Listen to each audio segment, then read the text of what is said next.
I ask in Gaza, what would you like to be in the future? They say doctor. Doctors are very respected in Gaza. Gaza, by the way, has one of the highest literacy rate in the region. People are quite educated.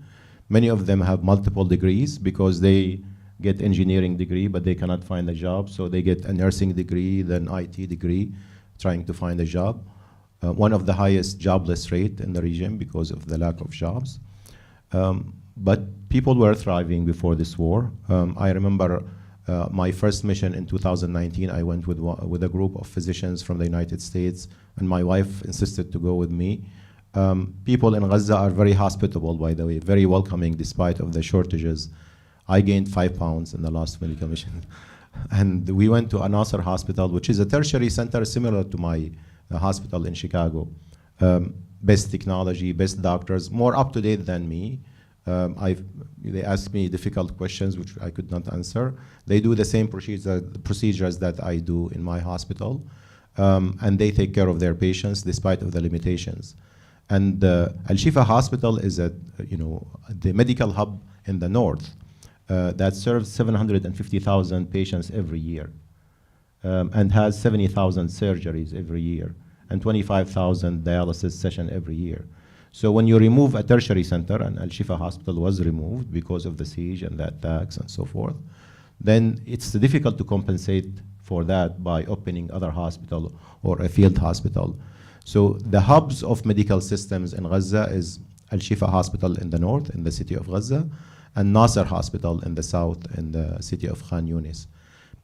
During this war in the medical mission, I worked in Khan Yunis, in Nasser Hospital.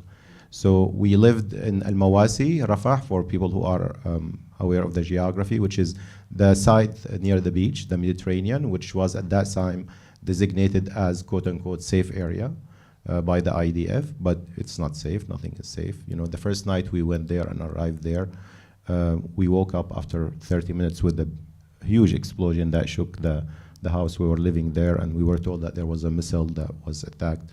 And every night you have missiles. The first night you won't be able to sleep, then after that you get used to it. So you sleep despite of the bombs and the missiles and the drones. The drones are 24/7. So every time you look at the sky, there's 2 or 3 drones, and they're monitoring the situation. And the sound of the drone gets under your skin, so it adds to the stress of the people. But people go to their life. Rafah at that time has 1.2 million people. Everywhere you look, there are tents. These are the people who were displaced multiple times from the north to the middle area to the south, because they were told now that they have to come to Rafah because it was safe. So we used to commute to Nasser Hospital, and in Nasser Hospital you open the window and then you see the war in front of your eyes, because the war was in Khan Yunis, so block by block. About 1 mile from the hospital, so you see the fighter jets, you see the missiles, you see the explosions, you hear the explosions, and then you see the impact of that with mass casualty event in the emergency room. One time I was leaving the emergency room, and there was this missile that hit a distribution center near the hospital, and they brought 35 patients. 7 of them were dead on arrival. Half of them were children, and we resuscitated them in the floor of the emergency room. There is no enough beds, and you can imagine the chaos and the struggle to deal with these injured people and patients with very limited resources. In my hospital, it's a level 1 trauma hospital in Chicago. You have a team of 20 people. You send the patient for CT scan and MRI, and you do all kind of procedure trying to save one life. When you have 35 people coming at the same time in Gaza, in Khan Yunis, in the middle of war, where you have limited resources and the hospital is under siege and sometimes under bomb, you can imagine the chaos and the fact that you will lose patients because you cannot just get to them. So someone did not pay attention to this patient who was bleeding, who could have survived in the peace situation or in the normal situation, but you have other patients. So one of those patients, a child, his name is Ahmed Abu Shahla. He was 11 years old. He was playing in that area when the missile hit, and he had shrapnels on his brain, shrapnel on his belly. And We resuscitated him on the floor in the emergency room. We put him on life support. We intubated him. He went to surgery. He had abdominal shrapnels that penetrated his spleen and liver. So and they stopped the bleeding. And next day, I took care of him in the emergency room, in the intensive care unit, and he did not wake up. He was brain dead. We could not communicate with his family because there were no phone line for 10 days at that time. So we sent him to the morgue, and I took a picture of his death certificate, and I brought it with me because I wanted to show the media and everyone and policymakers that children are being killed. Because before we went to Gaza, every time we have an interview with the media, they ask us, do you believe that you have 12,000 children were killed? I mean, the kind of undermining the fact that children are being killed. And how come that you have that many children being killed and all of these things? So,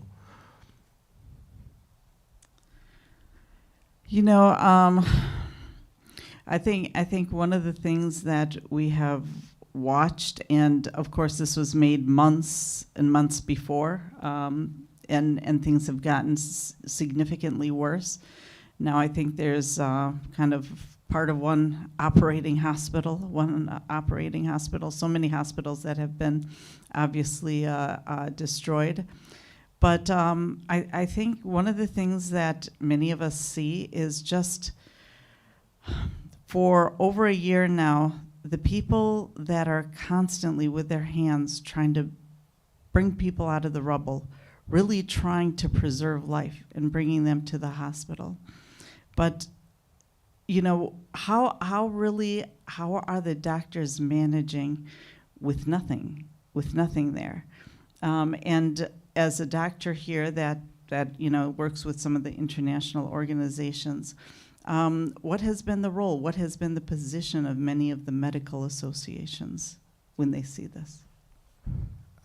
I always tell my friends who go into medical missions, especially to disaster areas, that you're not going there to help people, you're going there to help yourself and to learn from the creativity and the resilience of the local population. And people in Gaza are quite resilient and dignified. And I did not see anything like that in my life, despite of what you've seen, but people just continue to live. And sometimes they joke and they invite you to their houses and they insist that you're gonna eat, and despite the fact that there's only 2 types of nutritionist classes of food, and they want to give you everything. But physicians are quite creative in Gaza.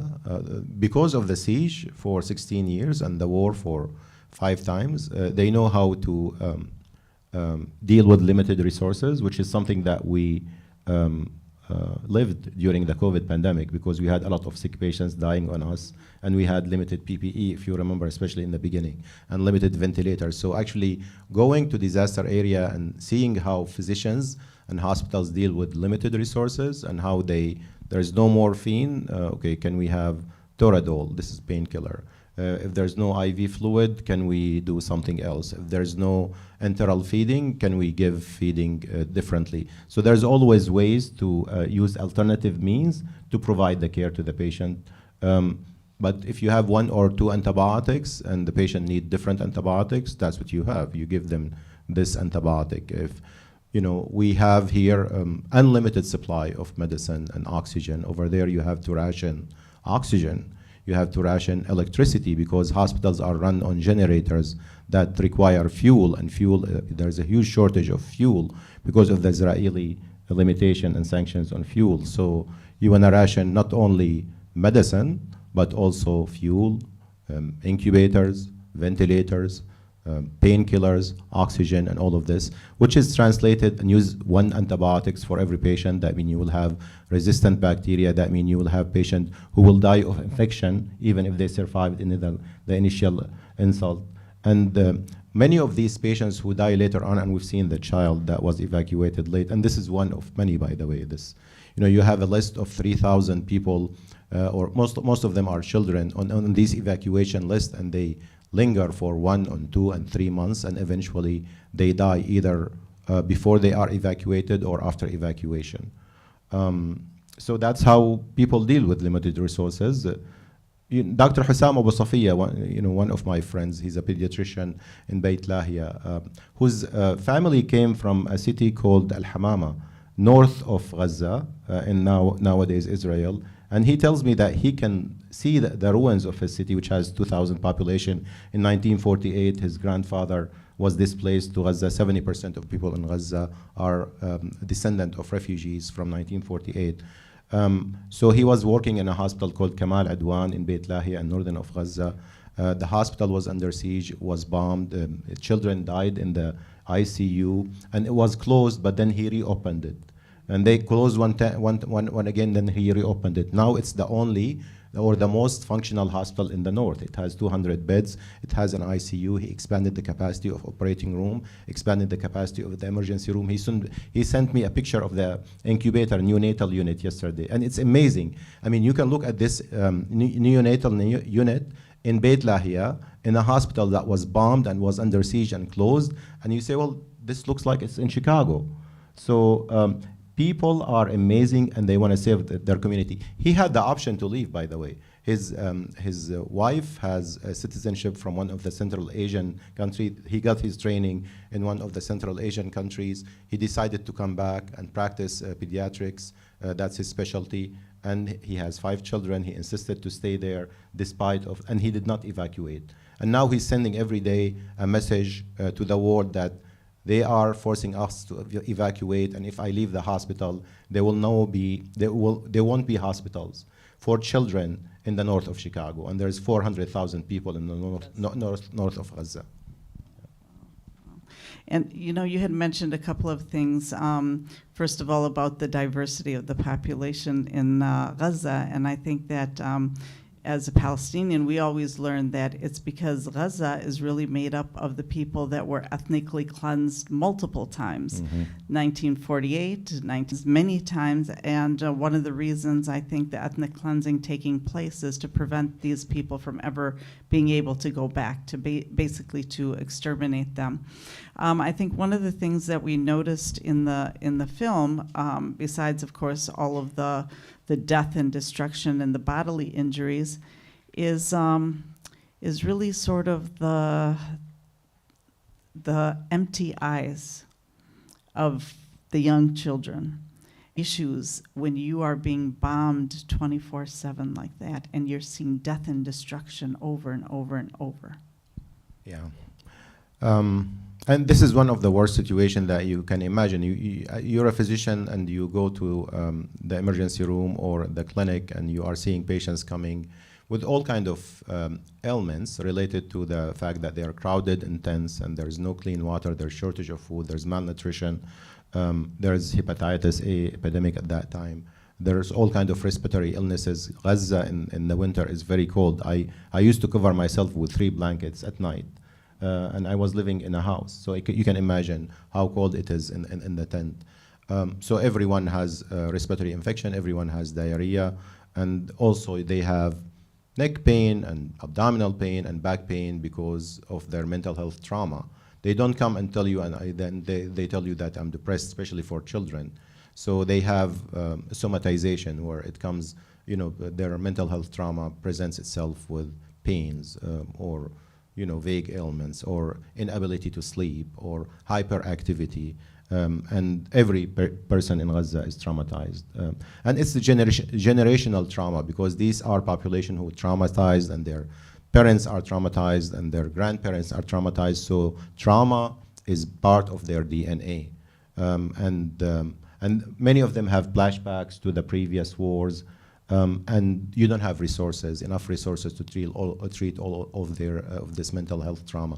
We try to incorporate in our clinics, and we have 19 clinics.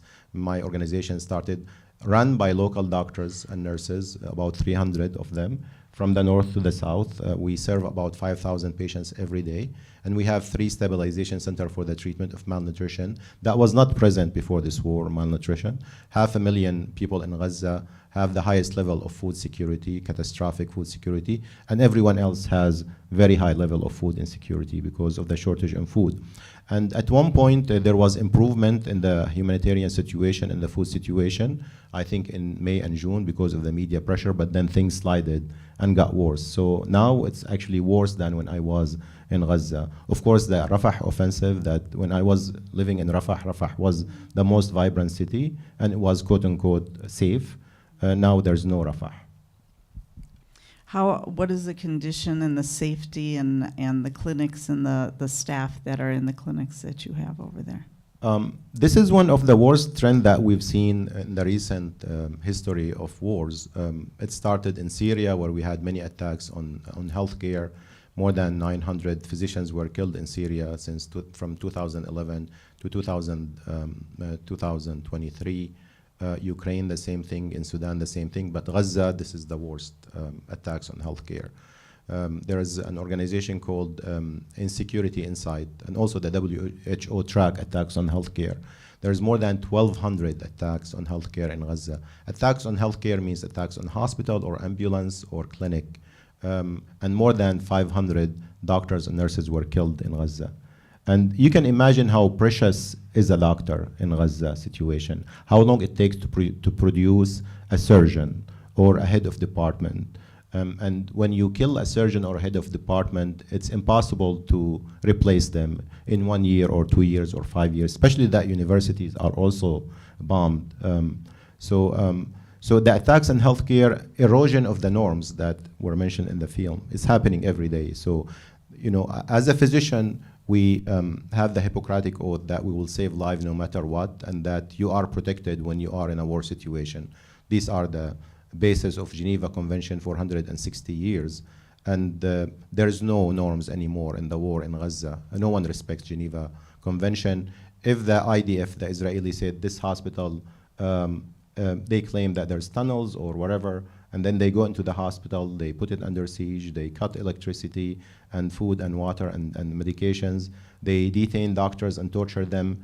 And some doctors told me that the worst thing that can happen to them is not to be killed, but to be detained and tortured and stripped from their clothing, because they heard horror stories from other hospitals. So one night, the IDF was closing on Nasser Hospital, and you can see the fear in the eyes of the doctors and the nurses, because, you know, it brought the memories of what happened in Al-Shifa in the north.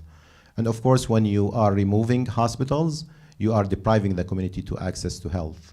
And access to health is a human right. Access to food is a human right. Access to shelter is a human right. Access to safety is a human right.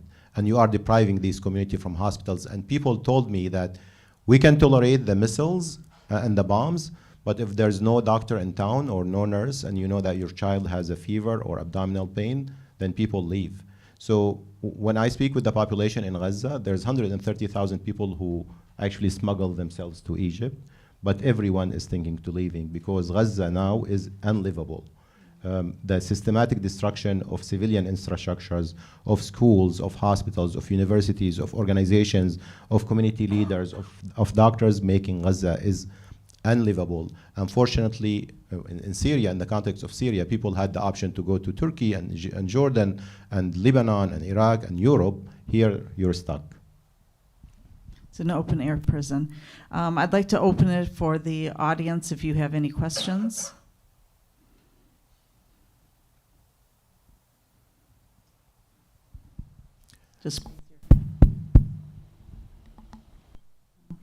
I think one of the issues, and I believe it's,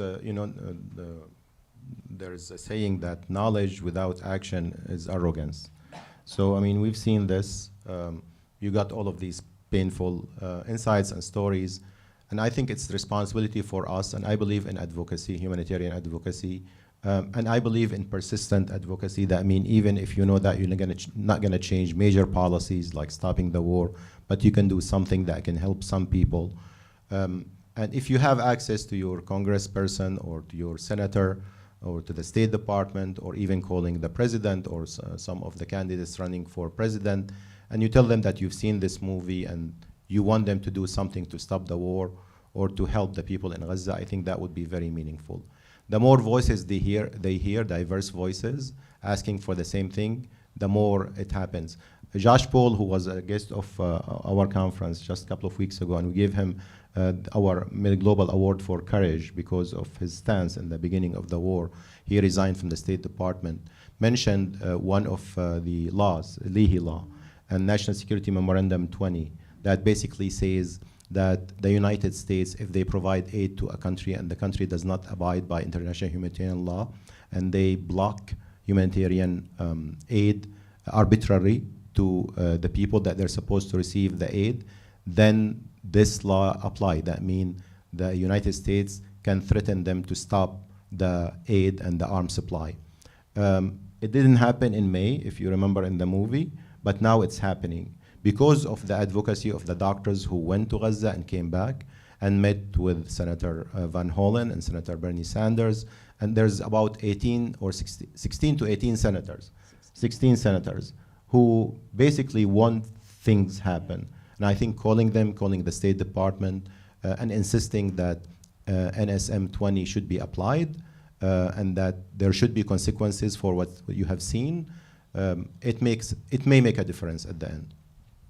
Absolutely. I think, we're watching genocide unfold, and throughout history, I think one of the things that we always say is, where were the people? Why were people silent when this was happening? And I think that maybe people were not silent, but they were being silenced in the same way that we see that the silencing happening here, whether it's with the media or with efforts by even our students to protest. There's tremendous silencing, but that shouldn't, of course, stop us.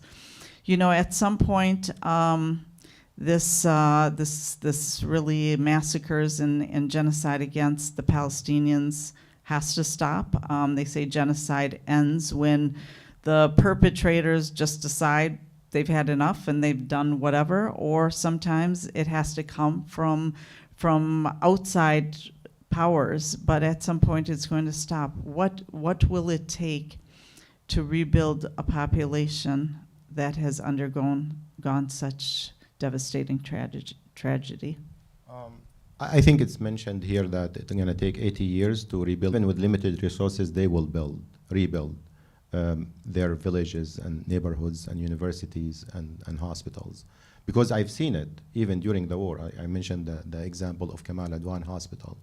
So if we leave the population to rebuild and provide them, of course, with security and safety and support from the international system, which I don't know when we say international system, what does it mean nowadays? But I think we have just to, because we provided the weapons and the bombs that destroyed Gaza. Absolutely. I just read recently where someone actually from the government was saying that, well, when the Arab countries rebuild Gaza, and I thought, so you destroy Gaza and you want the Arab countries to rebuild? Okay, over there. I don't use my phone, I don't play well. I watch a lot of videos on social media. We see these documentaries. Never once. We are streaming, so if you can use this. Oh, I'm sorry. I was just saying, I watch all the videos on social media. I go to documentaries, film festivals. Of all the stuff that's watched on all the different platforms, you never once hear any of the victims of these atrocities speaking badly or cursing, which I do as I'm watching, either the Zionist diaper army, our administration, the president, anything. I know it's due to their deep faith and their iman, as we say.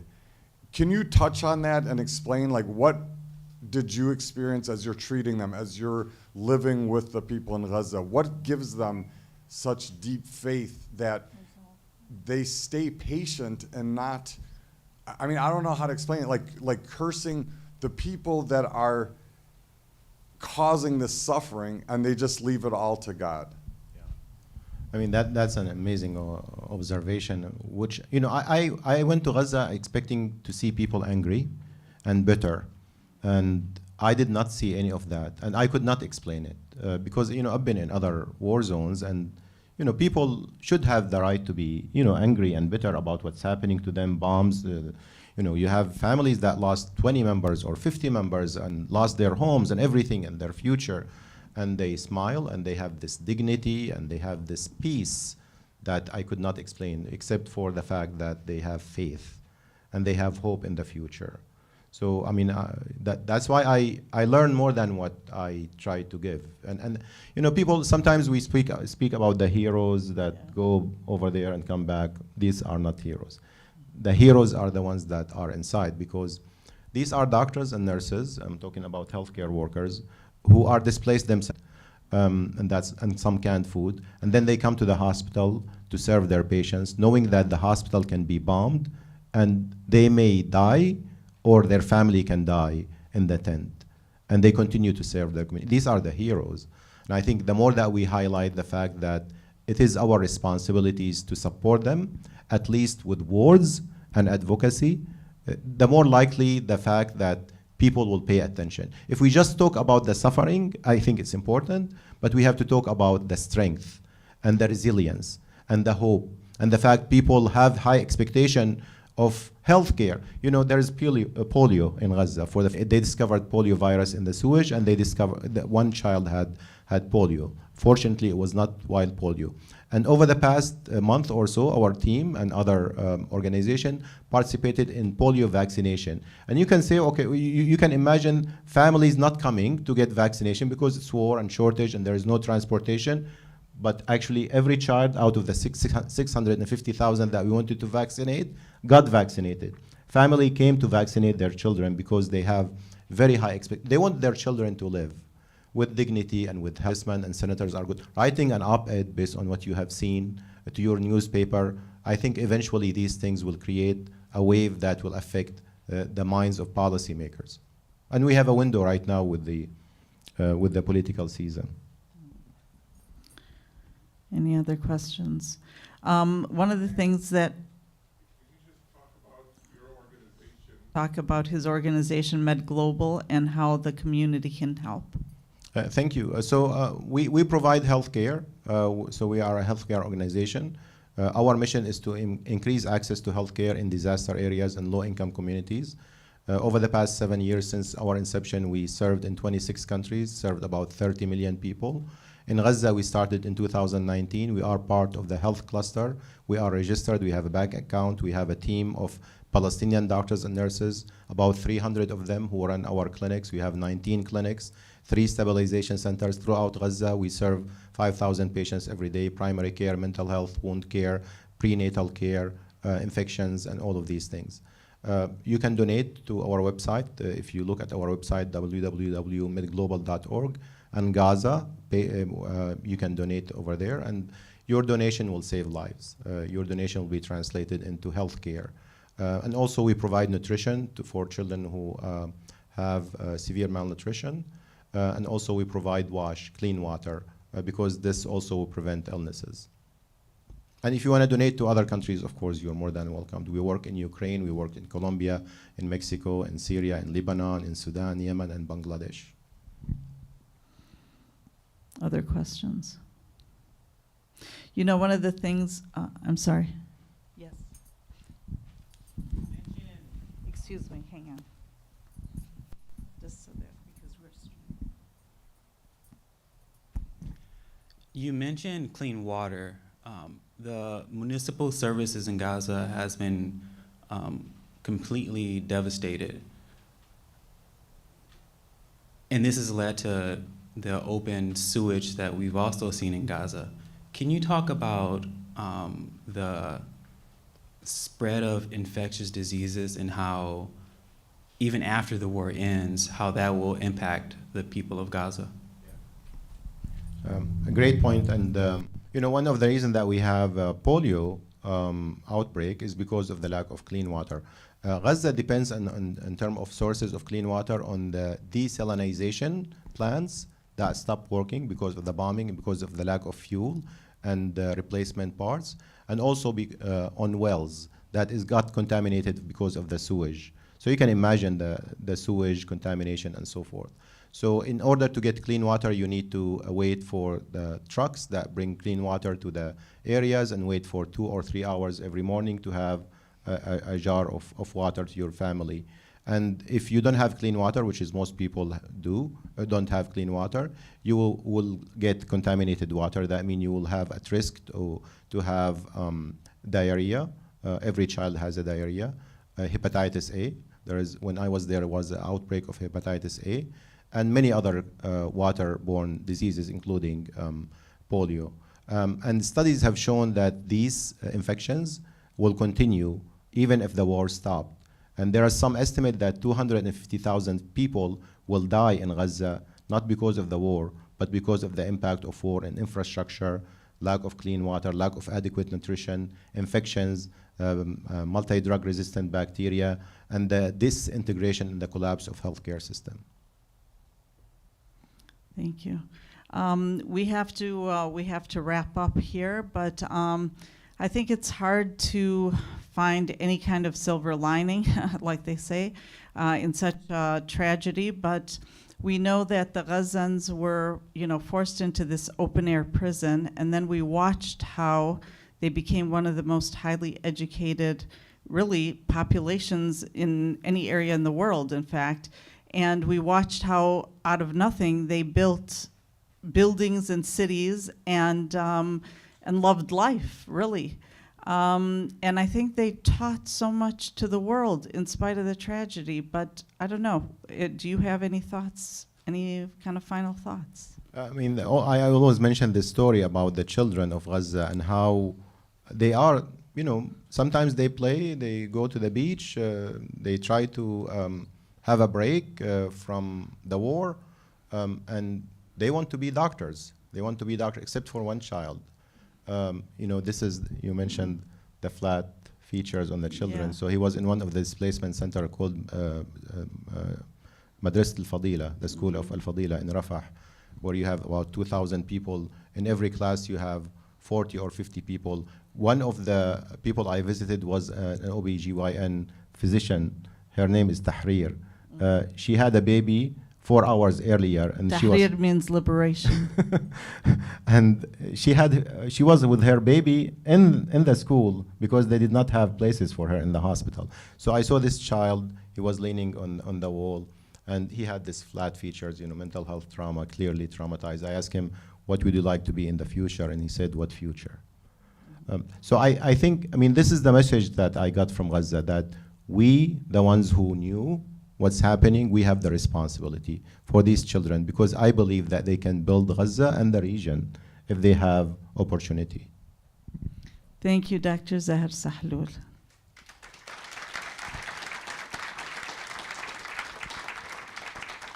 Please remember to fill out the survey. If you want a paper survey, we have it outside. And then tomorrow, Sunday, we have 3 films. We have the schedule outside. We have flyers that you can take with you. If you want to be on our email list, you can sign up as well. And we hope that you'll catch at least another film.